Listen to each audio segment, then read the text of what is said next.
Pour moi, le sales n'est jamais là pour vendre. Le sales est là pour aider à décider. La vente, c'est la conséquence d'une découverte bien faite. Vendre pour vendre, ça n'a pas de sens. En fait, tous mes outils sont interconnectés avec Claude Code et c'est vraiment Claude Code, mon copilote, qui va aller chercher dans les différents outils que j'ai aujourd'hui pour me créer des documents. Il a tout mon branding, donc Claude Design me fait toutes mes slides, mes landing pages, etc. Les EI, SDR, ils ont levé des millions sur la base d'une idée parce que c'était très sexy sur le papier. Dans la réalité, ça n'a pas pris un seul rendez-vous. En fait, à partir du moment où quelqu'un se rend compte que c'est de l'IA, il a tellement beaucoup plus de facilité à raccrocher. Regarde la pub d'Intermarché, pourquoi elle a marché? Parce qu'elle déclenche une émotion et qu'elle a été faite avec de l'humain. Bonjour à tous et bienvenue dans un nouvel épisode d'Orprompt. Aujourd'hui, je reçois Shannon. Shannon, comment tu vas ? Bah très bien, toi? Bah écoute, ça va super. Alors avant de te présenter, je sais que tout le monde dit que tu peux vendre à peu près n'importe quoi à n'importe qui. Est-ce que tu aurais une idée pour convaincre les personnes qui nous écoutent de rester jusqu'au bout de ce podcast ? Reste sur ce podcast si l'IA t'intéresse et si la vente t'intéresse. En gros, les deux seuls sujets qui peuvent te permettre de générer du revenu aujourd'hui. Tu t'es mis sur l'objectif final directement, c'est ça ? Exactement. Je me mets toujours sur l'objectif final de la personne. Non, mais je me mets toujours sur l'objectif final de la personne. Qu'est-ce que la personne a envie d'entendre ? Il y a deux choses qui l'intéressent. Comment je peux générer plus d'argent dans ma boîte et comment je peux le faire le plus rapidement possible. L'IA et les sales. Donc si ça, c'est des sujets qui ne t'intéressent pas, va-t'en. Mais dans ce cas-là, qu'est-ce que tu fous ici de base ? Parce que pour toi, c'est objectivement les deux leviers les plus puissants aujourd'hui. Tu vas dire les sales en un, j'imagine, mais... En fait, le sujet, c'est que le sales, c'est quoi ? C'est la manière la plus directe d'aller capter du revenu. En fait, les sales, c'est un moyen d'aller chercher du revenu parmi tant d'autres. Tu peux le faire avec le marketing quand tu fais du e-com et tout, mais en fait, si tu vends des produits assez chers, en général, tu le fais en direct. Donc en fait, le sales, c'est le seul moyen que tu as dans ta boîte aujourd'hui pour aller capter du revenu. Donc s'il y a un trou dans la raquette au niveau du sales, c'est sûr il y a un trou dans le revenu, tu vois. Alors que tu peux avoir un trou dans le delivery, mais ça n'impacte pas le revenu. Un trou dans ta communication, mais ça n'impacte pas le revenu parce que tu es bon en sales. Donc en fait, tu vois, le seul truc qui a un levier avec le plus d'impact possible, c'est la vente. Et si tu n'as pas de thunes dans ta boîte, c'est le premier problème que tu dois régler. Et l'IA en deux alors tu mettrais ça l'IA quand en même deux parce que tu as besoin dessous. d'argent pour dépenser pour l'IA, tu vois. En fait, dans tous les cas, tu as besoin de revenus parce que tu peux pas utiliser l'IA si tu n'as pas de revenus. Ouais, bien sûr. Mais du coup, en quoi c'est quand même puissant à côté des sales ? Bah parce qu'en fait, sales, c'est déjà un métier qui est difficile. C'est un métier qui est peut-être parfois ingrat où tu te manges beaucoup de noms. Le fait de bien faire du sales est la conséquence de plein de facteurs, que ce soit un beau positionnement, un product market fit, une compréhension de ta cible, bien évidemment des sales skills. Et tout ça, c'est des choses sur lesquelles effectivement l'IA peut t'aider. À la fois sur rechercher ta cible, la définir, trouver ton positionnement, marketer un petit peu ton offre de la bonne manière, t'aider aussi à préparer tes rendez-vous, donc te faire gagner du temps pour que toi, tu te concentres sur ta progression en termes de sales skills, puisque c'est le levier principal que tu as.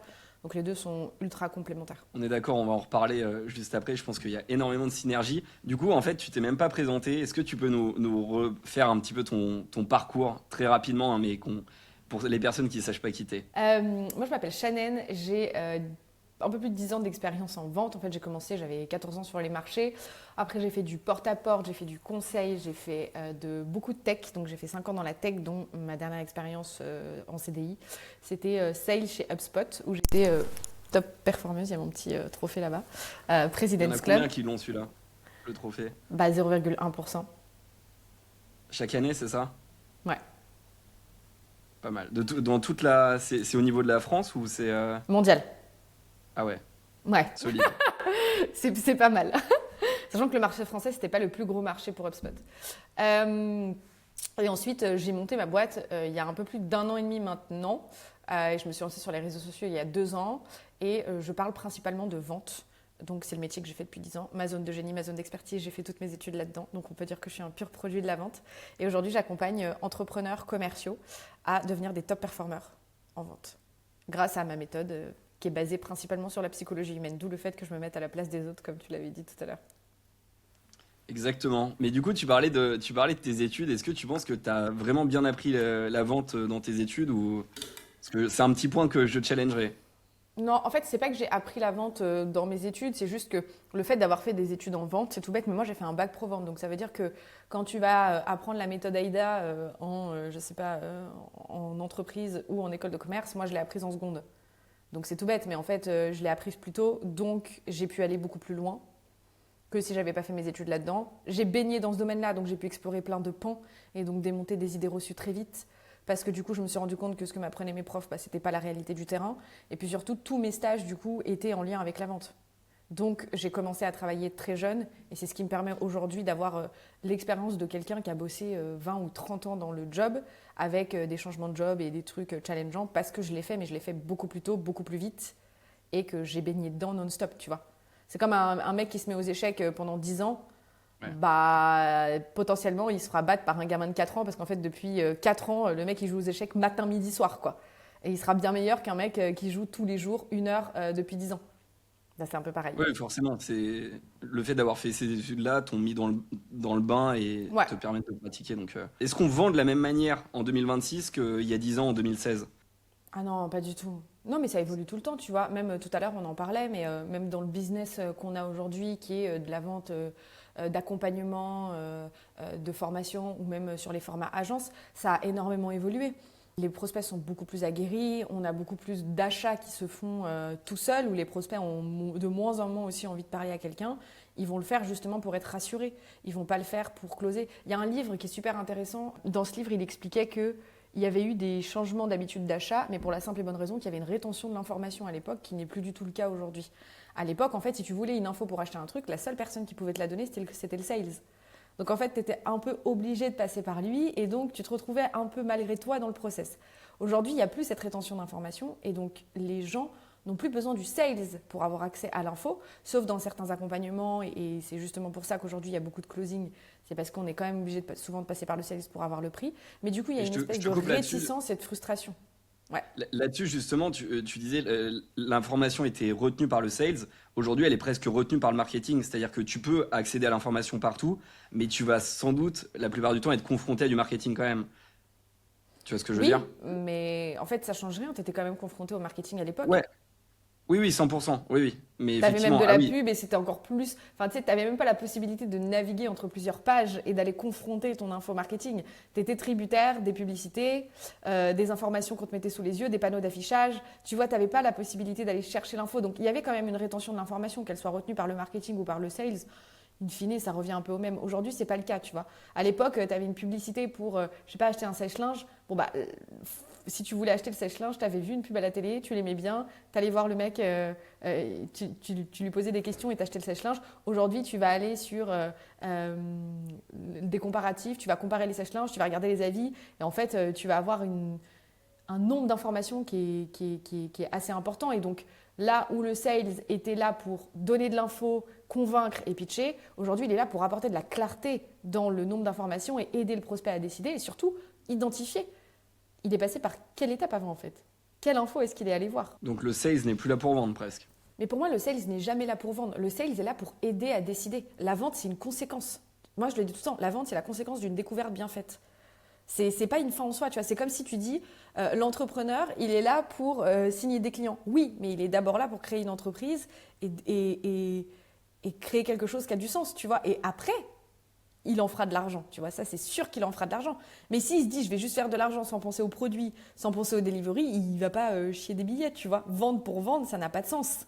Ce qui est important, c'est aider la personne à décider. Parce que ça va avoir un impact sur la croissance, la société, etc. Je suis 100% d'accord avec toi, c'est un process en fait. Après, les sales restent quand même commissionnés, les sales ont quand même la carotte en tête. Il y a quand même cette dimension d'aller chercher la vente et certains sales ne vont pas être là uniquement pour conseiller leurs prospects. Est-ce que ça t'est déjà arrivé de vendre quelque chose où tu n'étais pas forcément convaincu que ton prospect en avait besoin? En fait, il y a deux choses. La première, c'est qu'il faut quand même nuancer quelque chose. On n'est pas des bons samaritains non plus. Okay, on n'est pas l'abbé Pierre et on n'est pas là pour faire du bénévolat. Donc qu'on soit clair, bien évidemment que quand tu es sales, tu as des commissions et tu es là pour signer ton client. Quand je parle de l'aider à décider, c'est aussi à toi, après bien évidemment il faut être quand même très bon là-dedans, d'être suffisamment intelligent pour te dire en fait c'est simple. Moi j'ai un product market fit, donc je sais que ma solution résout un problème. La question c'est est-ce que la personne avec qui tu parles a ce problème-là? Est-ce que ta solution peut l'aider à le résoudre? Est-ce qu'il y a un facteur risque que ta solution ne marche pas? Probablement, mais comme dans tout. Moi, quand je prends quelqu'un en accompagnement, bien évidemment que je sais que ma formation va l'aider à progresser. Maintenant, je ne suis pas magicienne. S'il ne met pas les efforts, il ne va rien se passer. Donc, il y a toujours un facteur risque. Et c'est comme tout. Après, est-ce que c'est quelque chose que ou tu vas forcément dire, bah, vu que du coup je suis pas sûre, je vais pas lui vendre. Non. Par contre, tu dois l'aider à décider. Et tu as des gens où tu sais que ta solution peut les aider. Est-ce que tu es sûr que ça va les aider? Ça dépend de eux, de à quel point ils vont utiliser ta solution, ton outil, peu importe ce que tu vends, ton accompagnement, ce qu'ils vont mettre en place, les efforts aussi qu'eux vont mettre sur la table. Et ensuite, la question, c'est, toi, tu es là pour les aider à décider, mais tu es aussi là pour, entre guillemets, leur mettre un peu un petit coup de pied au cul. En fait, tu es venu, tu as fait toute cette démarche, tu es venu pour prendre une décision, tu ne vas pas repartir en disant, je prendrai cette décision plus tard. On a 45 minutes de temps intentionnel, donc on va régler ce problème ensemble. On est là pour ça. Et mon rôle, c'est aussi de te challenger. Et potentiellement, peut-être de te mettre dans une position inconfortable. Tu le fais toujours avec bienveillance, mais bien évidemment, si tu es sûr que tu peux l'aider. Tu ne vas pas commencer à vendre des shampoings à des chauves. C'est une belle image. Et du coup, si j'arrive en appel et que je suis en mode touriste, parce que justement, je voulais récupérer de l'information qui n'est plus disponible pour tous et qui est retenue par les sales, qu'est-ce qui se passe? Et pourquoi est-ce que cette info t'intéressait? Par quel process est-ce que tu es passé?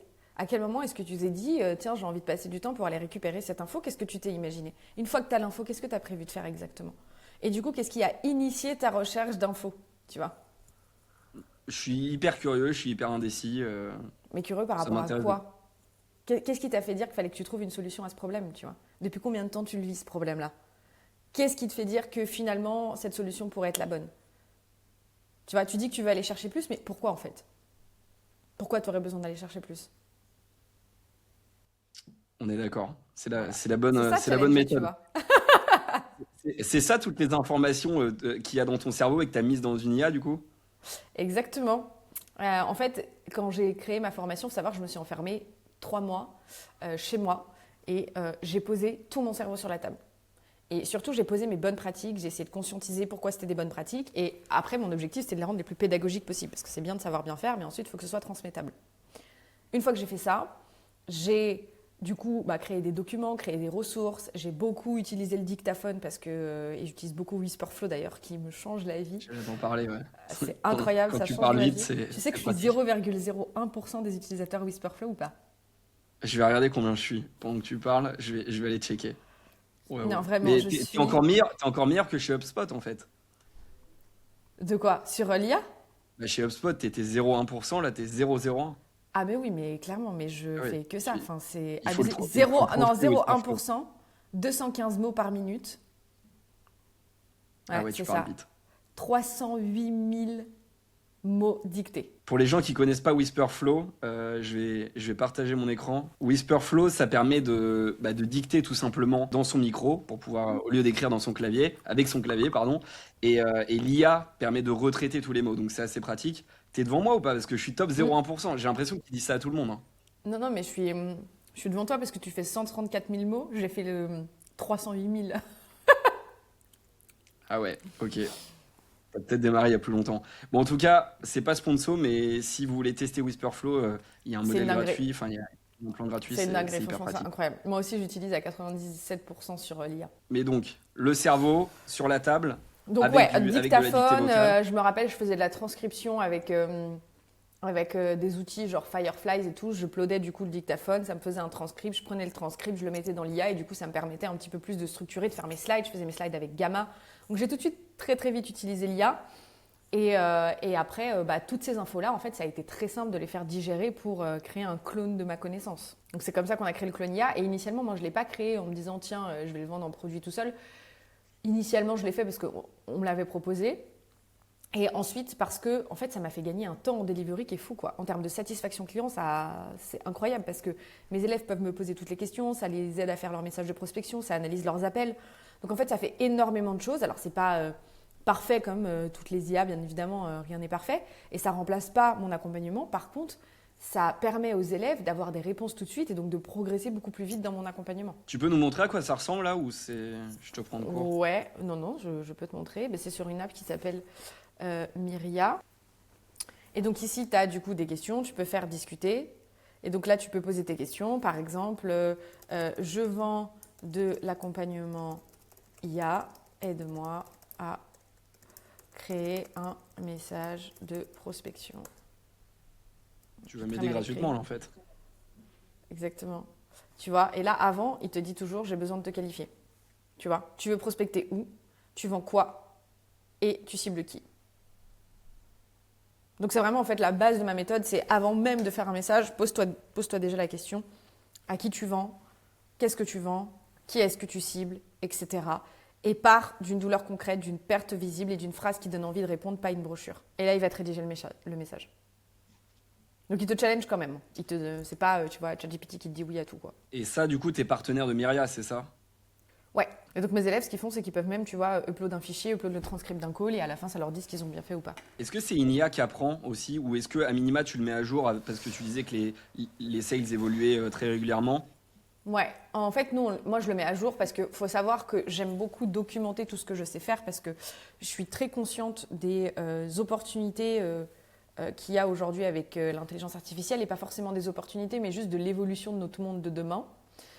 Et tous mes coachings, moi, sont enregistrés, transcrits. J'utilise Clap. J'adore cet outil, c'est vraiment magique. Clap, c'est incroyable. Tu peux même enregistrer tes réunions avec l'application mobile. Donc ça, c'est trop bien pour les rendez-vous en physique. J'utilise Clap. J'ai Plaude qui prend mes conversations téléphoniques. Donc toutes mes conversations téléphoniques sur WhatsApp ou quoi sont enregistrées aussi. Donc j'enregistre vraiment tous mes échanges. Claude, je lui mets des prompts pour qu'il me challenge, pour qu'il n'ait pas d'hallucinations, etc. J'utilise Claude tout le temps. Et en fait, ce que je fais, c'est que tous mes coachings sont pluggés dans Clap. Du coup, j'ai toutes les transcripts. C'est segmenté par template. Donc, à chaque fin de coaching, mes élèves reçoivent le replay plus tous les top tips que j'ai énoncés dans les coachings. Donc ça, c'est trop bien parce que ça leur permet beaucoup plus d'appliquer en tout cas les conseils que je donne. Et en fait, toutes ces infos-là, je peux ensuite les rebalancer dans mon IA. Il faut savoir qu'en fait, je pars de là, je parle un peu des blocages de mes élèves. J'en fais des vidéos YouTube. Les vidéos YouTube dans lesquelles je donne juste 1% des tips que je donne vraiment dans mon académie, mais ce qui suffit largement pour me permettre ensuite d'attirer ma cible. Du coup, ensuite, c'est filtré, bien évidemment. Mes closeuses le close ou pas, en fonction de si on peut l'aider ou pas la personne.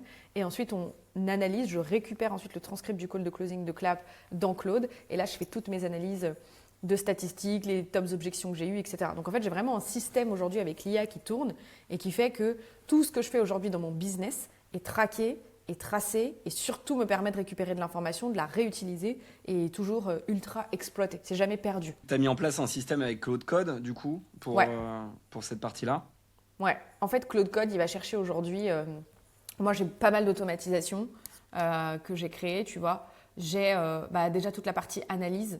Donc, en fait, là, je viens de mettre le MCP Claude Conto. Donc, il va aller chercher dans Conto toutes mes factures, etc. pour me faire des analyses basées sur Profit First pour vraiment permettre de maximiser mon profit tout en capitalisant aussi sur mes investissements. J'ai la partie projet où j'ai tous les échanges que j'ai avec mes équipes. Donc là, c'est plugué à mon Slack. C'est plugué à Clap, puisque toutes mes réunions internes, externes sont enregistrées avec Clap. Et donc, du coup, en fait, il va chercher ces infos là-dedans. Il sait qui fait quoi, qui a quel rôle dans l'entreprise, quels sont ses enjeux. On a tout un Notion où on centralise tout. Il va chercher dans Notion aussi. GHL, c'est mon CRM. Il est plugué aussi à GHL. En fait, tous mes outils sont interconnectés avec Claude Code. Et c'est vraiment Claude Code, mon copilote, qui va aller chercher dans les différents outils que j'ai aujourd'hui pour me créer des documents. Il a tout mon branding. Donc, Claude Design me fait toutes mes slides, mes landing pages, etc. Donc, tout ce qui est documents.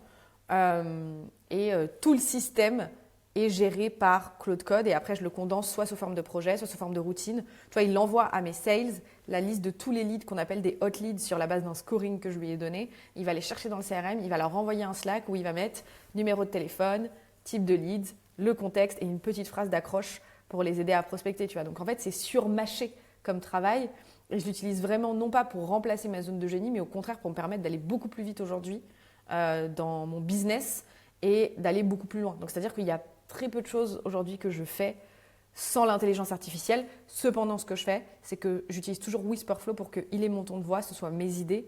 Et je ne prends jamais l'IA pour acquise. Et ça, je pense que c'est un truc qui est important parce que j'ai bossé avec beaucoup de gens qui commencent à mettre les mains dans Claude Code. En fait, dès que tu commences, tu vois ce qu'il fait, tu es en mode « Ouah, c'est incroyable !» Et tu finis par avoir cet aveuglement de confiance en te disant « C'est bon, du coup, il est trop bien !» En fait, non, il fait tout le temps des erreurs. Je le reprends tout le temps. Faut toujours revérifier. Il te plante le couteau dans le dos. C'est à ce moment-là où tu commences à avoir Mais la exactement, confiance. exactement. Dès que tu commences à avoir confiance en l'IA, au final, tu te rends compte que ça remplacera pas tout de suite l'humain, même si ça fait des choses incroyables. Et je pense que c'est important de ne pas perdre son sens critique. Moi, j'utilise beaucoup aussi pour du coaching perso. Tu vois, du développement personnel ou ce genre de choses. Ou tu vois, quand je fais de l'anxiété, je vais lui parler. Puis j'ai un truc, tu vois, j'ai un skills que j'ai développé exprès pour le TDAH, etc., pour qu'il puisse justement m'aider et pas commencer à prendre des décisions sans ça. Donc à chaque fois qu'il me répond, il utilise cette skills. Du coup là, il me dit attention, est-ce que tu es sûr que c'est de l'anxiété, machin? Mais j'arrive quand même à le challenger. Et des fois, je sais si effectivement il a raison, il a identifié un angle mort, ou si potentiellement il est un peu en train de se tromper. Et du coup, après, quand je lui dis, il est en mode oui, c'est vrai que tu as raison, j'avais pas vu les choses comme ça et tout. Et je suis en mode c'est bizarre quand même, pourquoi tu me dis non et maintenant tu me challenges? C'est là où tu sens un peu les limites de l'IA. Et encore, un Claude, Ouais. parfois, reste campé sur ses positions, contrairement à un Gemini, je trouve. C'est hyper intéressant, ton cockpit. C'est aussi nous, ce qu'on installe chez pas mal de chefs d'entreprise. Mais toi, tu as été capable de le construire toute seule. Je sais pas si tu t'es fait aider ou si tu as mis les mains dans Claude Code, dans les routines, J'ai fait etc. 50 Tu as dû tech. passer du temps. Hein. Non, en fait, j'ai fait 50 tech. Déjà, j'avoue que j'ai regardé tes petites vidéos sur comment utiliser Claude Code quand il est sorti, donc tu m'as pas mal aidé à l'installer et tout. Je l'avais donné à mon copain. Mais en fait, j'ai fait 50 tech. J'ai vendu du logiciel pour les restaurateurs où on a commencé à intégrer de l'IA, où les plannings se faisaient tout seul, donc c'était vraiment au début.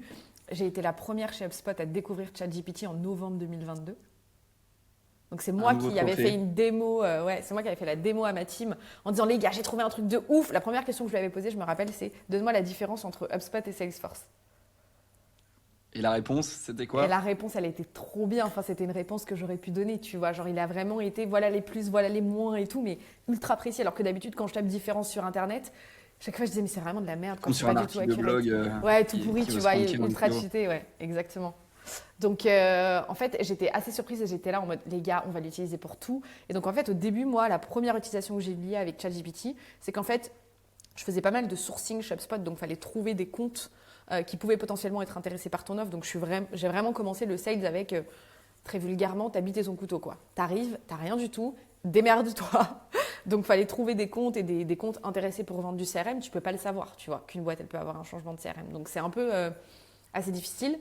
Et donc, du coup, quand je faisais de la prospection, il fallait quand même que je sois ultra armée, non pas juste sur mes messages, mais quand j'arrive en rendez-vous sur que vend la boîte. Sur le CRM, il faut que je comprenne qui sont ses clients, à qui elle s'adresse, quel est son business. Alors, c'est génial parce que ça te fait énormément progresser sur ta capacité à comprendre comment un écosystème fonctionne. Un business fait de l'argent, peu importe le business. Donc, ça, c'est incroyable. Par contre, ça te demande énormément de recherche et de préparation en amont. Et c'est là où mes premiers usages de l'IA étaient pertinents, c'est cette recherche en amont où, tu vois, il allait chercher les dernières levées de fonds, les infos. Tu vois, il allait un peu… Bon, après, c'était tout au début, donc il ne faisait pas grand-chose, mais c'était déjà bien. À l'époque, il n'y avait même pas la connexion avec Internet. Non, mais tu vois, il avait quand même certaines infos. Tu vois, il allait quand même chercher des infos sur Google et ça, c'était quand même plutôt cool. Donc, j'ai vraiment commencé là-dessus. Et après, j'ai commencé à installer des petits outils, des petits trucs, tu vois, d'analyse d'appels, etc. Justement pour m'aider. Donc ouais, j'ai vraiment commencé à l'utiliser comme ça. Et après, j'ai commencé à mettre en place, tu vois, des petits outils, tracking de mails. Bon, ça, on avait déjà chez HubSpot. Donc, tu vois, pareil, c'était un peu le début de l'IA. Il faut savoir que nous, Dharmesh, chez HubSpot, c'est celui qui avait acheté chat.com, le nom de domaine. Et il l'a échangé contre des parts chez OpenAI. Donc, quand Sam Altman, il a voulu récupérer chat.com, il a dû le racheter à Dharmesh et il l'a échangé contre des parts. Donc, il a été très smart sur le move. Et donc, en fait, j'ai quand même baigné dans un environnement où, chez HubSpot, où on était quand même déjà ultra aguerri sur l'IA, les nouvelles technologies. C'est un produit qui évolue énormément. J'ai quand même pas mal baigné là-dedans et pas mal évolué là-dedans. Et après, en fait, dans mon business, c'est juste un non-sens, quoi. Aujourd'hui, je ne me vois pas faire sans. Et tu vois, je donne même des tips à mes élèves sur comment utiliser l'intelligence artificielle, etc. Et c'est devenu carrément un prérequis. C'est-à-dire que moi, je ne recrute pas quelqu'un s'il ne sait pas utiliser Claude Code. C'est une des premières questions que je pose. Tu utilises dans l'intelligence artificielle? Ouais, non, Claude Cowork. À minima, tu vois. Ça dépend des rôles. Mais sur certains rôles, c'est vraiment Claude Code, tu vois, limite. Et je leur dis, en fait, la première question que je pose, c'est tu utilises de l'IA? Moi, il y en a une qui me sort ChatGPT. C'est out. C'est out. C'est un no-go pour moi. C'est un red flag de recrutement. Bah, en fait, parce que pour moi, si t'es pas curieux sur un truc qui te permet de gagner du temps, surtout dans les rôles où, tu vois, je suis quand même sur du freelance, de l'entrepreneur, tu vois, sur des rôles qui sont aussi un peu stratégiques dans mon business, parce que ma boîte, elle n'a pas non plus 15 ans, tu vois. En fait, pour moi, si tu n'as pas cette curiosité d'être allé voir l'IA pour ton métier, de voir comment est-ce que ça pouvait t'aider, mais ça veut dire que tu n'es pas un A-player, parce que tu n'anticipes pas les problèmes. Donc pour moi, ça en dit beaucoup, tu vois. Si on te dit j'utilise ChatGPT Codex, c'est bon? Oui, mais en fait, personne ne me dit ça. Tu sais très bien que celui qui utilise ChatGPT Codex, il utilise Claude. Non, mais c'est pour savoir si je peux candidater. Ok, Super.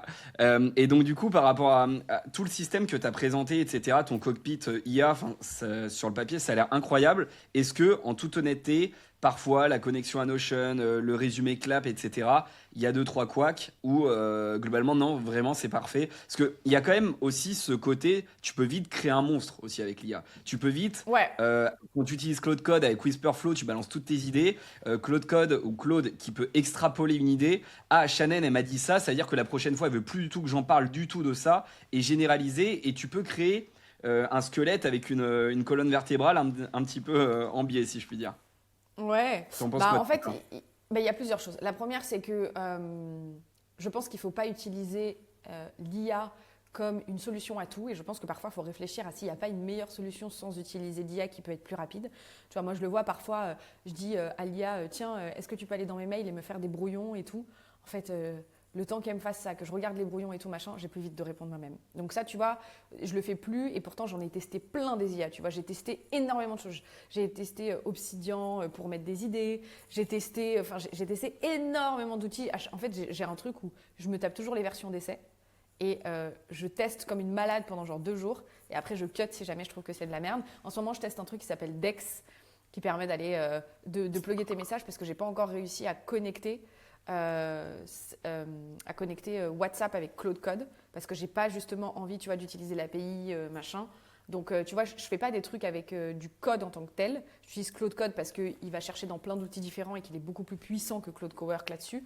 Mais par contre, tu vois, j'ai pas d'agent entre guillemets. Je fais plus des routines. Donc, j'ai pas non plus créé un truc qui est trop compliqué à maintenir. C'est des trucs globalement assez simples qui sont très simples à faire. Tu vois, je ne sais pas coder, donc j'ai pas une connaissance plus que ça là-dessus. Mais par contre, c'est juste des bonnes pratiques, tu vois. J'ai dans mes notes des petits prompts qui sont assez bien, notamment un que j'aime beaucoup, c'est agis comme un conseiller, honnête, arrête d'être complaisant, au niveau, ne me valide pas, n'adoucis pas la vérité, ne me flatte pas, bascule ma façon de penser, etc. Et j'en ai un autre où c'est un peu plus des phrases du type fais-moi 5 propositions distinctes, à la fin de mes prompts, pose-moi une question pour être sûr que tu as bien compris. Tu vois, assure-toi de ne pas avoir d'hallucinations, revérifie 2 fois tes infos, LLM Council. Enfin, tu vois, j'essaye d'utiliser des petits trucs comme ça qui sont juste pour moi des bonnes pratiques et des usages plutôt que complexifier le système en tant que tel. Je comprends. Mais du coup, tu utilises Claude Code depuis l'application Claude Desktop, ou depuis Ouais, un... ouais, Claude Ok. Desktop. Et du J'ai coup, Antigravity. ouais. J'avais un mec qui m'avait montré un petit peu comment fonctionnait Antigravity. Mais en fait, j'aime pas trop l'interface. Tu vois, déjà, moi, je Je crée comprends. beaucoup de documents pour ma team, tu vois, de documents Notion, de process et tout. Donc, en fait, je trouve que Claude Code, l'interface est quand même un peu plus sympa. Et comme je t'ai dit, en fait, j'ai pas aujourd'hui dans mon business besoin de tant que ça de Non, mais t'as pas complexité. besoin Tu de vois, je plus. code rien, quoi. Déjà, j'ai l'impression que tu y passes beaucoup de temps. Ça te représente combien de temps sur une semaine? Bah, en fait, je me fais souvent targeter, hein. Je me fais souvent targeter.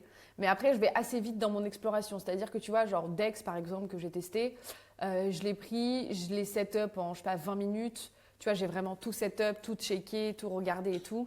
J'ai commencé à regarder, je reçois des mails. Donc, tu vois, je check un peu en parallèle les mails que je reçois s'ils sont bien. Donc, en fait, tu vois, je vais pas me dire, tiens, je vais bloquer tout mon agenda pour faire ça. De toute façon, je peux pas, j'ai trop de taf. Par contre, ce que je vais faire, c'est que je vais déjà bien le setup pour me dire, OK, je peux quand même un peu vérifier. Et ensuite, je vais me dire, ah tiens, je reçois des mails. C'est intéressant, je vais voir les mails qu'il m'envoie. Ah tiens, comme c'est connecté à WhatsApp, il m'envoie des WhatsApp, je vais voir les WhatsApp qu'il m'envoie. Tiens, là, je le laisse toujours ouvert, tu sais, je fais des groupes d'onglets, donc je le vois toujours ouvert. Et du coup, des fois, je clique dessus et je me dis, ah tiens, je vais faire un petit check-up. Et en fait, je vois aussi si j'arrive à l'adopter. C'est aussi comme ça que je vérifie si l'outil est bien. C'est pas tant, est-ce que l'outil est performant et fonctionne bien? C'est, est-ce que dans mon usage, c'est un réflexe que j'arrive à prendre? Si c'est pas un réflexe que j'arrive à prendre, je cut l'outil aussi. Donc en fait, je regarde 2 choses. La pertinence de l'outil et la facilité d'adoption pour moi au quotidien, pour pas que ce soit justement trop compliqué. T'as raison. Tu peux avoir des outils incroyables si tu galères à les adopter et si c'est une friction à chaque fois que tu dois Ouais. l'ouvrir et l'utiliser, c'est pas nécessaire. Donc c'est pour ça. Moi, je pense que avoir Claude Code dans un éditeur de code, c'est plus puissant. Mais si toi, tu es très à l'aise avec ton interface Claude Desktop, franchement, reste là-dessus. Mais du coup, tu as quand même un peu cette opacité. C'est-à-dire que tu vas beaucoup parler à Claude Code, tu vas lui balancer des choses avec Whisperflow, mais tu vas rarement dans les fichiers qu'il crée, dans les claude.md, etc. Est-ce que ça t'arrive d'aller dans ton ordinateur pour voir concrètement ce qu'il a créé? Parce que tu dois avoir un skill pour l'analyse des transcripts, un skill pour la préparation d'un appel. Est-ce que tu vas regarder concrètement ce qu'il crée? Parce que du coup, tu as un peu cette boîte noire avec Claude Code Desktop. Oui, alors en fait, moi, il me fait tout le temps des MD et je regarde tout le temps. Parce que je regarde bien ce qu'il a fait, etc. Mais tu sais, je les ouvre directement dans Claude Code. Donc en fait, je les regarde et je dis, attends, là, tiens, modifie ça. Là, il y a ça qui va pas. Oublie pas de prendre ça en compte, mets-le bien, etc. Donc je le vérifie toujours en amont. Après, tu vois, par rapport à mon métier et par rapport au sales, moi, je n'utilise pas Claude Code pour le sales du tout. C'est ma zone On de est génie. d'accord. Et il est 100 fois moins bon que moi. Et même mes élèves, tu vois, me le disent, ça n'a rien à voir entre ce que tu nous dis et ce que Claude Code fait. Moi, quand je le vois, quand tu vois, ils font des messages avec l'IA, même avec mon clone IA, quand ils font certains messages, tu vois, et que je les reprends, l'efficacité n'a rien à voir parce que l'expertise sales, tu peux pas l'inventer, tu vois. J'ai fait 10 ans de terrain, je continue à closer encore aujourd'hui si besoin, et je continue à closer sur des deals encore plus gros. Donc en fait, tu peux pas enlever ça, et ça, l'IA ne pourra jamais l'avoir. L'intelligence émotionnelle, le fait de capter, de se dire, tiens, il y a un facteur, et puis tu peux pas lui donner toutes les infos parce qu'il y a plein d'infos que tu filtres sans le vouloir.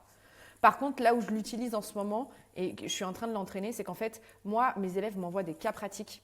Donc vraiment des cas concrets de clients, de là où il y a des deals qui sont un peu en stand-by, ou ils sortent d'un rendez-vous, ils ne savent pas trop comment planifier la next step, quoi faire. Et bien en fait, ça, moi, je leur fais des analyses toutes les semaines dessus. Je leur dis, bah tiens, voilà, là ton call, il faut que tu fasses ça, il faut que tu fasses ça. Et en fait, ce que je fais, c'est que je fais l'analyse avec Claude Code. Donc, je lui dis, va chercher les cas dans Notion. Moi, là, j'ai les cas sur un écran. L'autre écran, j'ai le Notion avec les cas. Donc lui, il a déjà récupéré les cas, Claude Code. J'ouvre les cas un par un et je mets Whisperflow. Et je dis, bah, tu vois, là, je lis ton cas. Il y a ça, ça, ça, ça, ça, ça. Je dis, donc pour le cas de telle personne, il y a ça, ça, ça. Et il le rentre dedans. Donc tu vois, il me refait le message en mode un peu propre. Et l'autre truc qu'il fait, c'est qu'en parallèle, je lui dis de nourrir sa skills. Et donc en fait, je fais ça, tu vois, depuis des semaines et j'arrête pas et je continue de le faire jusqu'à ce que je l'ai suffisamment fait. Je pense que je le ferai sur 3 à 6 mois pour que je me dise, ok, en fait, le skills, il est vraiment bon. Et à chaque fois, ce que je fais, c'est que je lui dis, va chercher, fais-moi l'analyse. Je regarde l'analyse, je regarde les cas. Je lui dis, ah tiens, tu vois, moi, j'aurais mis ça, il y a ça qui manque, il y a cet angle mort, il y a peut-être ça que tu n'as pas vu. Tourne plutôt la phrase comme ça. Là, ça n'a pas vraiment de sens ce que tu as proposé. Tu vois, c'est pas logique. Pourquoi tu as proposé ça? Quelle réflexion tu t'es faite? Et tu vois, je vais plus corriger la façon de penser de l'IA, l'obliger à penser comme moi, à avoir la même logique de réflexion que la corriger dans ses réponses. Et c'est vraiment comme ça que je l'utilise au quotidien. Mais il faut vraiment l'utiliser comme un levier et pas comme quelque chose qui va tout apprendre, surtout sur des disciplines aussi humaines, comme tu dis, que ce soit les sales, le marketing et même la création de contenu. Ça m'intéresse d'avoir ton avis là-dessus, donc t'en vois fort sur YouTube en ce moment. Moi, je trouve que Partout, sincèrement, hein. l'IA, Je c'est... poste 2 fois par jour sur Insta. Ouais, moi aussi presque, une fois et demie. Mais ouais, bah tu vois, pour Insta, pour YouTube, moi je trouve que c'est pas au point. Est-ce que toi, enfin, tu peux utiliser pour le squelette, mais c'est compliqué de faire ça de A à Z. Et c'est d'autant plus un piège, je pense, parce que si c'est une nouvelle discipline, admettons que tu ne saches pas comment YouTube fonctionne, si tu demandes à l'IA de t'aider, eh ben, tu vas partir dans une direction, tu vas faire quelque chose de moyen, mais de toute façon, l'IA tend vers la moyenne. Et en fait, tu vas pas créer ce qu'on appelle un outlier qui va te permettre de surperformer par rapport à toute la masse. Mm. Ça, je suis totalement d'accord.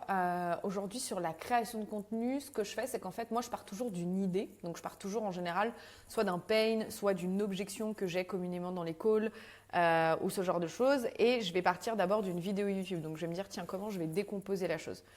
En partant d'une vidéo YouTube, surtout c'est ce que je fais en fait tous les matins pendant que je me maquille. J'adore faire ça, je trouve que c'est une surproductivité parce que j'adore me maquiller. Donc du coup, je mets Whisperflow, je fais mon petit make-up pendant une demi-heure, là, super contente. Et en même temps, je dis, tiens, tu vois, sur cette vidéo, là, quand il y a telle objection, je pense qu'il faudrait faire ça, et puis il faudrait faire ça, tu vois, comme si je parlais à quelqu'un. Donc du coup, il me condense tout ça. Il essaye de m'en faire un truc YouTube un peu plus structuré, tu vois, qui part pas un peu dans tous les sens comme ce que je peux faire à l'oral. Et ensuite, là-dessus, je vais dire, OK, maintenant qu'on a ça, tu vois, je pense qu'on pourrait intégrer 2-3 punchlines qui pourraient être des hooks de shorts, donc permettre du coup à mon monteur de découper beaucoup plus facilement. Donc j'intègre des shorts dans ma vidéo YouTube. C'est-à-dire que ma vidéo YouTube est aussi pensée pour qu'elle puisse être facilement cutée en short et que ce soit des shorts qui performent. Ce qui me permet du coup de dédoubler ma force de frappe. Et je pense plus ma vidéo YouTube en me disant, tiens, comment je vais faire une vidéo YouTube qui performe, je pense à comment je vais faire une vidéo YouTube que je vais pouvoir bien couper. Ce qui est en fait dans la logique de YouTube, parce que finalement, tu arrives à avoir ces petites loupes de réattention qui sont en fait comme quand les gens scrollent. Et donc, c'est vraiment ce que Ça j'essaye va de pas faire. du tout pénaliser ton format long de faire Pas des du choses tout. comme ça, hein, je suis d'accord avec toi. Au contraire. Donc, tu vois, c'est vraiment ce truc-là que je regarde. Et après, derrière, je vais me dire, tiens, et puis j'ai cette idée. Et puis, tiens, je pourrais faire ce short-là parce que là, la vidéo YouTube, sinon, elle va être trop longue. Et en fait, tout ça, je le condense du coup dans un Notion. On est encore en train de voir le process pour que ce soit plus digestible pour moi parce que c'est un peu le fouillis entre les notes, le Claude, le Notion, parce que je trouve ça un peu partout.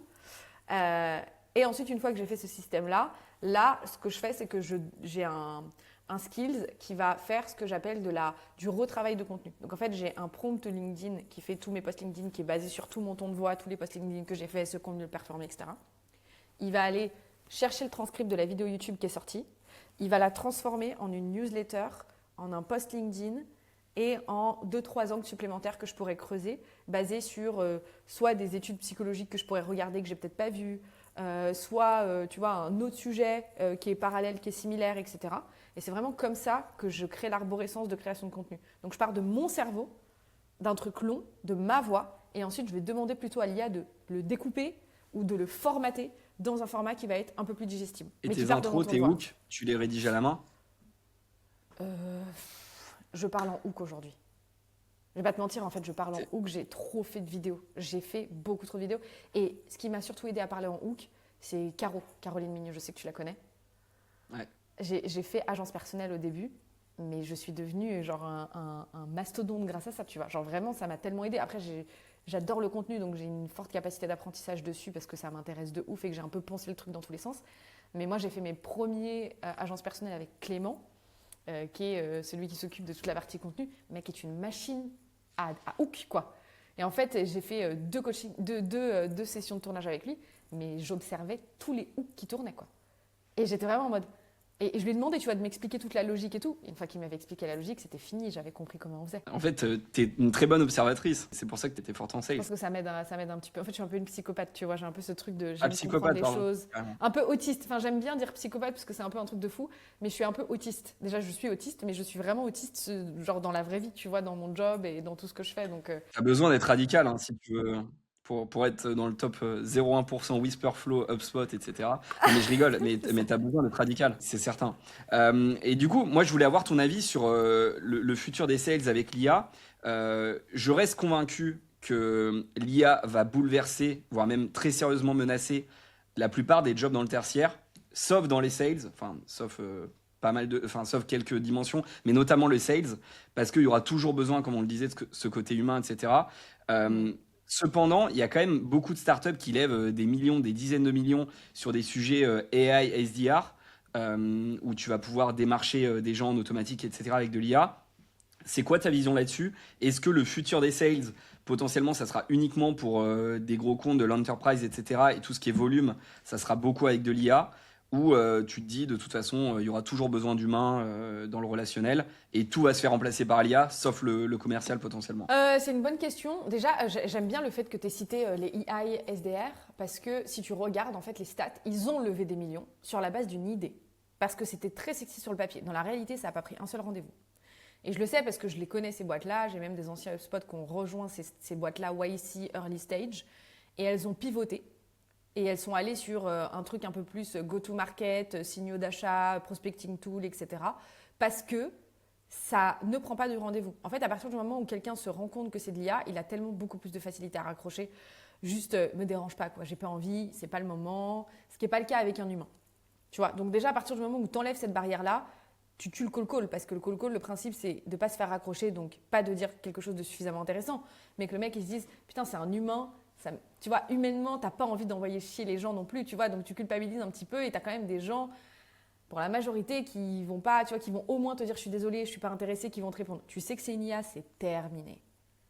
Et en fait, le fait de ne pas le dire, je pense que dans tous les cas, la réglementation va faire qu'ils seront obligés de le dire. Donc, il y a quand même un énorme risque au niveau de la réglementation qui fait que tu ne peux pas faire croire à la personne que tu appelles que ce n'est pas de l'IA. De plus en plus, les gouvernements vont les réglementer parce que sinon, c'est la foire. Donc ça, c'est la première chose. Donc ça, en fait, sur le papier, ça ne tient pas. Toutes ces boîtes qui ont fait ça, leur valo, elle s'est défoncée. Donc, en fait, le marché a prouvé que ce n'était pas vrai. Et le deuxième point, c'est est-ce que demain, on sera remplacé et que les commerciaux se feront remplacer par l'IA? Certainement sur les gens qui ne sont pas bons. En fait, je pense qu'à partir du moment où ce que tu fais, c'est ce que peut faire une landing page, en soi, oui, tu vois. Bien sûr que, tu vois, comme il y a des gens qui arrivent à vendre des accompagnements à 3, 4, 10 000 balles sur une landing, hein, ou par mail. Ça, c'est clairement remplaçable par de Aux l'IA. États-Unis plutôt quand même. Mais même en France, hein, ça marche. Hein. Je pense que c'est très niche et ça ne marche pas dans des volumes qu'on imagine. Tu ne feras pas des milliards avec ça. Mais tu peux faire quelques milliers d'euros, tu vois, en vendant par mail si vraiment tu es très chaud, tu vois. Et si tu fais partie des tops. Et pareil sur une landing page. Si tu as un très bon personal branding et un market, moi, ma première masterclass, je l'ai vendue en live à 2500 balles. Les mecs ont sorti un coup de carte, tu vois. Donc, il n'y avait pas besoin de sales, il n'y avait pas besoin de call. Donc, ça tend aussi là-dessus quand tu as créé suffisamment de confiance et réduit l'incertitude pour que les gens soient prêts à acheter sans avoir besoin de parler à quelqu'un. Donc oui, tu vas l'avoir de plus en plus. Et ce n'est pas forcément une question de grand compte ou de compte enterprise. Ça va surtout être lié à l'incertitude de ce que tu vends. Est-ce que ce que tu vends, c'est certain? Genre, tu achètes des fringues sur Internet, bon, bah, tu es certain que le vêtement que tu vas recevoir normalement, c'est celui que tu as vu. Et au pire, de toute façon, le risque, il est réduit parce que si ça ne convient pas, tu peux le renvoyer. Tu achètes un accompagnement, tu n'es pas certain que ce soit ce qui est écrit sur la landing. Donc, c'est cette incertitude qui, à mon sens, crée la nécessité d'un sale. Ça n'a rien à voir avec ni le montant, ni le produit que tu vends. C'est l'incertitude de la délivrabilité de la solution. L'idée, c'est de construire un maximum de confiance, en fait. La vente, c'est de la confiance. Et Exactement. par définition, tu peux pas construire tant de confiance que ça quand tu es une IA. C'est impossible. C'est impossible. Je pense qu'on va tendre vers ça et les gens feront de plus en plus confiance à l'IA. Comme on fait aujourd'hui confiance à un métro automatique, tu vois. On ne se pose pas de questions, il n'y a pas de conducteur dans le métro. Personne ne se dit ah tiens, il n'y a pas de conducteur, je fais pas confiance. Non, tu fais confiance et c'est tout. Parce qu'en fait, l'histoire a montré qu'il y avait quand même très peu de chances qu'il y ait un risque. Quoi que ce soit, est-ce que tu ferais confiance à un avion sans pilote? Je sais pas. Est-ce que tu ferais confiance à une voiture sans conducteur? On tend vers ça. Est-ce que c'est le cas? Je ne sais pas si on est encore prêt ou en tout cas, je pense que ça prendra du temps. Oui, Mais le temps fera les choses, hein. le sales se révolutionne de plus en plus et c'est ça que je trouve super intéressant dans notre métier, c'est que c'est quelque chose qui évolue au fur et à mesure des besoins et des habitudes d'achat des consommateurs. Et dans tous les cas, on sera obligé à un moment donné de se remettre en question et de se dire ok, quelle est notre place, où est-ce qu'on intervient et de transformer le métier de sales, mais comme on a aujourd'hui transformé tous les métiers. Là où il y a le plus de ROI aujourd'hui, sur l'IA, si tu regardes sur les entreprises, c'est le service client. Toutes les boîtes qui ont mis de l'IA, c'est vraiment sur le service client qu'elles ont explosé. Et comme je te l'ai dit, moi, regarde tout à l'heure, l'IA que j'ai mis en place, mon clone, c'est pas sur mon acquisition. C'est pas sur vendre plus, parce que c'est pas le gros de mon business aujourd'hui. Par contre, en termes de support client, ça a été incroyable. Et je pense que c'est surtout ça, c'est quand les gens ont acheté, comment tu réduis leur incertitude et tu augmentes leur satisfaction en leur apportant une réponse. Je pense que le sujet, il est plutôt là-dedans. Et c'est là où, effectivement, par contre, les métiers de support client, ouais, il va avoir, je pense, des gros cuts. Tu vas avoir besoin de beaucoup moins de personnes pour gérer la partie relation client, ça c'est sûr. Il va toujours en avoir une ou deux, mais là où il fallait des équipes de 10, maintenant ce sera 2 personnes. Et du coup, notamment si on revient sur cette partie sales, est-ce que toi, tu vois un retour en puissance du présentiel, justement pour construire cette confiance dans un monde où n'importe quel coup de téléphone peut venir d'une IA, cette vidéo, potentiellement, on est des avatars IA. En tout cas, c'est ce que disait Brivael, que j'ai interviewé aussi, de la startup Argile. Je sais pas si tu vois, ils font des avatars IA et il est persuadé que les vidéos YouTube, que MrBeast fera tout en IA d'ici un an et demi. Pareil pour Squeezie. Du coup, est-ce que pour contrer tout ça, le présentiel va pas être complètement dingue et avoir des ROI assez fous pour créer de la confiance notamment? En fait, il y a un facteur que les gens oublient psychologiquement de l'humain. On n'est pas rationnel, on est des êtres émotionnels. À partir du moment où on est des êtres émotionnels, l'IA ne déclenche aucune émotion. Demain, tu lui mets une vidéo de MrBeast ou de Squeezie, ce que t'aimes, c'est voir les vraies réactions de Squeezie. Pas un truc qui a été préparé, monté, tu te sens manipulé. Donc en fait, et comme je t'ai dit, la réglementation va faire qu'on va être obligé de préciser que c'est de l'IA. Donc dans tous les métiers, à partir du moment où tu es capable de créer un lien émotionnel avec quelqu'un, tu ne le battras jamais. C'est pour la simple et bonne raison que OnlyFans continue de fonctionner alors que tu as je ne sais combien de plateformes qui te proposent de parler avec la meuf de tes rêves construite par une IA. Pourquoi ils ont envie de parler à une vraie meuf? Ça n'a aucun sens, en vrai. En fait, sur Ouais, le mais papier, c'est sexy, ça paraît rationnel, mais c'est pas vrai. Ça tu marche peux pas. aussi voir le phénomène du brain rot avec toutes les vidéos faites par IA qui cartonnent parce que ça touche sur des leviers psychologiques de l'humain. Ça cartonne Et pas tant que ça, même sur l'influence, tu vois. Sur l'influence, tu as envie de parler à quelqu'un à qui tu fais confiance, pas un truc qui a été formaté. En fait, à partir du moment où tu n'arrives pas à déclencher d'émotions suffisamment fortes, ça ne marchera pas. Regarde la pub d'Intermarché, pourquoi elle a marché? Pourquoi elle a fonctionné? Parce qu'elle déclenche une émotion et qu'elle a été faite avec de l'humain. L'IA n'est pas émotionnelle, c'est un ordinateur. Donc à partir de ce moment-là, ça ne pourra pas remplacer l'émotionnel. Par contre, ça va nous obliger à être beaucoup plus humains, je pense, et à laisser de côté tout ce qui n'apporte pas de valeur ajoutée. Et justement, dans le sales, tu vois, je pense que toute la partie explication technique, machin, on va pousser le sales à être beaucoup plus dans la compréhension, dans identifier, tu vois, plutôt les émotions du prospect, les risques, les peurs, les craintes, créer du lien. Et j'espère que ça nous permettra d'être plus productifs pour que l'humain soit plus connecté, mais avec d'autres humains, pas que ça nous isole. Moi, je pense que ça va être ça. Et d'où le côté présentiel. Je pense que les gens vont vouloir se retrouver aussi en présentiel, comme post-Covid, où tu voulais revoir les gens. Je vois vraiment le truc comme ça. Et je vois beaucoup plus plutôt que de faire des webinaires, de faire des choses en live, on voit c'est en train de se développer, des événements, etc. Je pense que les gens vont vouloir se reconnecter. Oui, je pense aussi, je pense de plus en plus. Sur le présentiel, parce que du coup ça m'était sorti de la tête, la suite de la question. Sur le présentiel, oui, ça revient de plus en plus, c'est archi efficace, tu as un meilleur taux de conversion sur le présentiel, j'ai fait les stats et j'ai vu, et puis même de toute façon toutes les stats le montrent, tu as beaucoup plus de conversion sur du présentiel. La seule problématique du présentiel, c'est que c'est très peu scalable. Et qu'en fait, quand tu payes un mec en sales, comme ce qu'on était payé chez HubSpot à 150, 200K, en fait, le mec, il ne peut pas passer toute une après-midi avec un deal, c'est pas possible. C'est pas possible. Entre le temps de déplacement, venir et tout, tu le fais vraiment que sur des deals où tu as une probabilité de signature. Mais tu peux de moins en moins le faire. En fait, demain, tu fais du product... Enfin, tu es en train de tester ton product market fit. Appelle. Qu'est-ce que tu veux que je te dise? Appelle, fais du contenu, enfin, fais des choses pour aller chercher du client. Tu peux aller faire du porte-à-porte si tu veux, mais tu auras parlé à peut-être 3 personnes dans la journée, quand là, tu auras peut-être parlé à 100 personnes. C'est pas la même chose, tu vois. Donc, je pense que ça dépend quel est ton objectif. Le présentiel, oui, mais il faut qu'il y ait un objectif défini et pas juste d'aller passer du temps à parler avec des gens juste pour se dire, tiens, j'ai parlé avec des gens, j'ai fait des trucs, tu vois. Je pense que c'est pas forcément le meilleur calcul. Ce côté pas scalable, comme on dit souvent, Taylor Swift, elle fait pas des choses scalables. Elle échange son temps contre de l'argent. Mbappé aussi. Si tu vends très cher, je pense que t'as pas forcément besoin d'avoir tant de volume que ça. Et en tout cas, je pense qu'il vaut mieux se concentrer sur quelques Taylor clients Swift, en elle fait du présentiel. scalable. Hein. Taylor Swift, elle fait du scalable. Bah, Mbappé, il fait du scalable. C'est juste qu'on ne le voit pas. Mbappé, il vend son temps contre de l'argent, mais quand il y a une publicité qui est diffusée, il continue à toucher des droits d'image. Donc, il oui, fait mais un truc le gros scalable de leur sans qu'il soit salaire, présent. le gros du salaire, ça reste quand même la billetterie. Enfin, pour Taylor Swift sur les tournées. Mais les CD Euh, surtout. Les CD, le merch. La tournée, elle génère de Faudrait l'argent regarder par le les merch et détails. les CD. C'est les CD qui ramènent du monde en présentiel. Donc, en fait, Oui, c'est mais c'est aussi parce que tu as du présentiel et peut-être du présentiel qui n'est pas forcément consommé par son audience, mais le fait que son audience la voit en présentiel peut derrière consommer aussi en digital. Tu vois, donc je pense que ce délire figital, en fait, on en parlait maintenant, j'ai l'impression que c'est un terme de boomer, mais en fait, ce mix physique-digital peut justement créer de la confiance et peut te permettre de revendre aussi en derrière en mix, je digital. suis totalement d'accord. En mix, je suis totalement d'accord, mais être que sur du physique, je suis pas sûre que ce soit la meilleure chose à faire. Je te donne un exemple très concret. Quand je me suis lancée, au début, il y a beaucoup de boîtes qui m'ont sollicité, etc., pour venir en présentiel.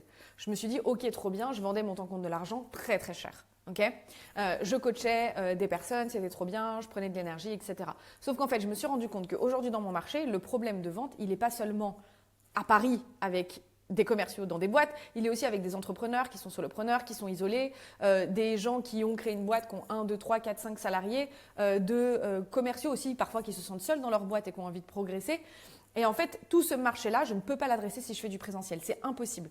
Par contre, effectivement, j'organise un événement. Je te disais, ce soir, je vais voir mes élèves où je les réunis à chaque fin de promo pour qu'on puisse justement célébrer. Tu vois, je leur remets des goodies, on échange, etc. Et on se rencontre. Ça, c'est trop bien. Et je suis d'accord avec toi sur ce truc digital et physique. Et je pense que c'est ça aussi la valeur de ma formation, c'est que je rencontre les gens à la fin et que du coup, ils sont contents. Là, je fais un événement en octobre, vraiment un coaching de 2 jours en live. Donc je suis d'accord sur ce mix. Cependant, ma boîte, elle aurait jamais pu scaler de la même manière si j'avais pas fait quand même une grosse partie de visio. Donc tu vois, là où je te disais le product market fit, c'est oui, bien évidemment que le physique permet de convertir beaucoup plus, mais il doit être stratégique et dans un cadre précis. Taylor Swift, c'est une tournée qui lui apporte de la visibilité, qui bénéficie à ça, tu vois. Moi, le présentiel augmente la satisfaction client de fin de formation, me permet d'aller récupérer aussi des témoignages parce que du coup mes clients sont là et donc c'est beaucoup plus pratique, augmente mon branding parce que du coup on diffuse du contenu autour de ça. Enfin, il y a plein de choses qui rentrent dedans mais qui profitent au business de manière globale. Là où tu es juste en présentiel, si je faisais juste du coaching en entreprise, bon, il y a un moment donné, c'est super génial mais tu ne peux pas générer autant que ce que tu fais aujourd'hui. Surtout, ton impact, il n'est pas aussi décuplé qu'en digital. Je suis C'est d'accord c'est avec surtout toi. Ouais. la nuance que je veux Ouais, ouais. apporter, tu vois. Non, mais t'as raison. Mais en revanche, pour moi, je reste convaincu, pour quelqu'un qui se lance, qui part de zéro, je le vois avec les élèves de mon accompagnement qui veulent vendre leur première offre en IA. Je pense qu'ils ont mieux fait de trouver leur premier client en allant là où les gens n'osent pas, donc en allant en présentiel, en faisant des rencontres, etc., en faisant du physique, voire en appelant, plutôt que d'essayer de faire une campagne d'email avec 10 000 emails qui sont pas Ah oui, non, qualifiés. mais appeler pour moi, c'est du digital. C'est là où je veux te dire, tu vois. C'est Oui, juste que ce que je veux oui, dire, oui, c'est que bien des sûr. fois, moi, je Mais vois pour moi, beaucoup c'est un d'entrepreneurs échange. qui, tu vois, n'osent pas appeler et se disent, bah tiens, je vais aller dans un événement de networking. Mais en fait, si tu vas dans un événement de networking avec que des gens comme toi qui sont en train de chercher leur premier client, ça va être compliqué, mon gars, de faire du business, tu vois. Donc, il faut aussi trouver les endroits qui sont pertinents, arriver avec une vraie structure, donc avoir déjà testé ton accroche, ton discours, peut-être au téléphone. Pour moi, téléphone, je le mets dans le digital parce que tu n'es pas en présentiel. Tu peux Oui, le oui, je faire suis d'accord. de manière C'est plus un scalable. entre-deux. Enfin, Ouais. évidemment, c'est pas du présentiel, mais pour moi, c'est beaucoup plus puissant que. De toute façon, plus tu as de friction sur le. Plus tu as peur en fait de faire la démarche, plus ça va être puissant. Donc, rencontrer les gens en présentiel, c'est plus compliqué que du téléphone. Après, ça dépend des gens, mais.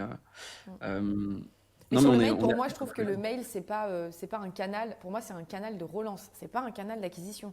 Tu vois, le mail, Ouais. pour moi, c'est un canal qui va venir nurturer la relation, nurturer l'échange avec le prospect, qui va venir potentiellement apporter des informations complémentaires, doubler peut-être un call d'un mail pour créer de la familiarité. Au moins, il a vu ton nom apparaître plusieurs fois, donc il n'est pas non plus out of the blue quand tu l'appelles. Mais c'est pas un canal. Tu vois, ceux qui veulent faire du mail en se disant tiens, je vais envoyer un nombre de mails illimité en attendant que les rendez-vous y tombent. Moi, j'ai pas pris beaucoup de rendez-vous sur des mails, tu vois. Genre, tu m'envoies un mail, tu as beaucoup moins de chances que je te réponde qu'un call, tu vois. Toi, tu conseillerais l'appel à froid pour démarrer. Tu testes un marché, en fait, à partir du moment où tu es en train de vendre ton offre. Donc là, ça s'adresse vraiment à des débutants ou même à des gens confirmés, mais qui doivent tester une nouvelle offre ou un nouveau marché ou un angle, etc. Mais le téléphone, il n'y a rien de mieux. Moi, je l'ai fait, tu vois, sur mes offres. Là, j'ai sorti une offre sur l'été que je teste où justement, il y a moins d'accompagnement. Mais du coup, c'est une offre un petit peu moins importante que ce que je vends aujourd'hui pour donner un premier pied à l'étrier pour ceux qui veulent déjà avoir accès à mon savoir et ensuite la possibilité d'upseller sur un accompagnement plus poussé.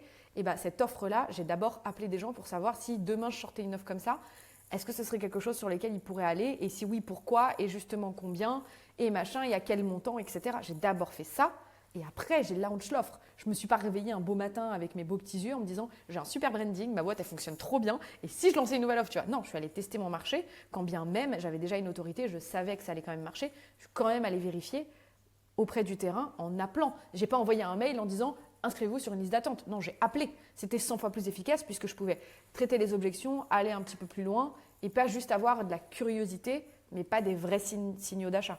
Non, mais en tout cas, merci, c'était super cool, Shannon. Tu as donné de super conseils aux personnes qui veulent progresser sur les sales. On a essayé de parler aussi un peu d'IA, c'est un peu l'idée de mixer tout ça. D'ailleurs, maintenant, c'est un rituel, une question que je pose tout le temps. Est-ce que tu as des idées de personnes que je pourrais contacter, que je devrais inviter sur ce podcast? Il y a un gars, je pense que tu pourrais interviewer, Anthony Cifuentes. Il est passé dans le podcast de Jocaris. Il a créé une boîte qui s'appelle The Patch.